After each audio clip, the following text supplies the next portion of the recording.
আমার বাড়িতে সয়াবড়ি আগে কেউ খেতে চাইতো না, এখন সয়াবড়ি সবাই খুব ফ্রেন্ড বা পাগল বললেই চলে। তো আজকে আমি নিরামিষি সয়াবড়ি আপনাদেরকে দেখিয়ে দেব কিভাবে করতে হয়।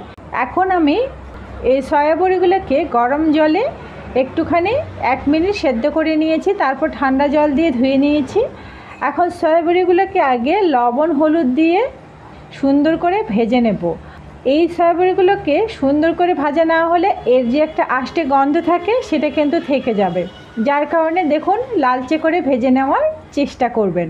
কড়াই পরিষ্কার করে আমি আবার এখানে এখন ফোড়ন দেব। 5 ফোড়ন, শুকনো লঙ্কা, তেজপাতা এবং দিচ্ছি কিছু কাঁচা লঙ্কা। ডুমো ডুমো করে কেটে রেখেছি আলু এবং পটল। এই আলু এবং পটলগুলো দিয়েই আজকে আমি সয়াবড়িটা রান্না করব। অ্যাড করে দিচ্ছি এখানে ছোট সাইজের মিষ্টি আলু। লবণ হলুদ দিয়ে একটুখানি জল দেব।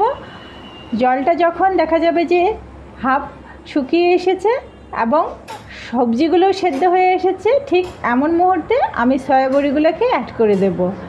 দেখবেন যে কিছুক্ষণের মধ্যে যে জলটা ছিল সেটা সয়াবড়িটা অবজার্ভ করে নিয়েছে, মানে শুষে নিয়েছে। এখন সেখানে আদা বাটা দিয়ে দেব, লাল লঙ্কার গুঁড়ো দিচ্ছি, গরম মশলা, সমস্ত মশলাগুলোকে দিয়ে আমরা খুব সুন্দর মতো করে একটুখানি জল দিয়ে কষিয়ে নেব। দিচ্ছি জিরে গুঁড়ো এবং ধনে গুঁড়ো, যা আমি শুকনো খোলায় আগেই ভেজে রেখেছি। এখন দেখতে পাচ্ছেন যে একটুখানি কষিয়ে নেওয়ার পরে আমার সবজির স্ট্রাকচারটা কেমন এসেছে।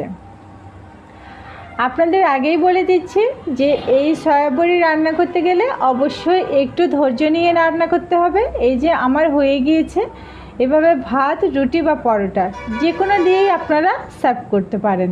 কিন্তু যদি আপনারা মনে করেন যে না, একটু আমরা রসালো করে খাবো, এই যে এই ধরনের একটু জল দিয়ে পাতলা করে, খুব প্রচণ্ড যখন গরম থাকে সেই গরমে এই সয়াবড়িটা শরীরের জন্য অনেক উপকারে আসে। তো আমার এই সয়াবড়ির রেসিপিগুলো যদি ভালো লেগে থাকে তাহলে অবশ্যই আমার পাশেই থাকবেন এবং চ্যানেলটিকে প্লিজ সাবস্ক্রাইব করে দেবেন।